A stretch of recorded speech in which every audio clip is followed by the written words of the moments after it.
How to clear history on YouTube on iPhone. To get started, first of all go ahead and open up the YouTube application on your phone. The YouTube app allows users to watch, listen, and stream videos, manage their accounts, create and upload content, and engage with the YouTube community. It also enables users to subscribe to channels, discover trending content, and even monetize their own videos through the YouTube Partner Program. As you can see, you are now in the YouTube homepage. On this page, go to the bottom panel and tap on your profile. You can view your profile information over here, such as your YouTube history, playlists, likes, videos, downloads, and more. Here, tap on View All beside History. You can view all your watch history on YouTube from here. Go to the top right corner and tap on the three dots. Then, tap on Clear All Watch History below.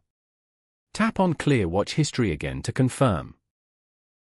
Following these steps, you can easily clear history on YouTube on iPhone.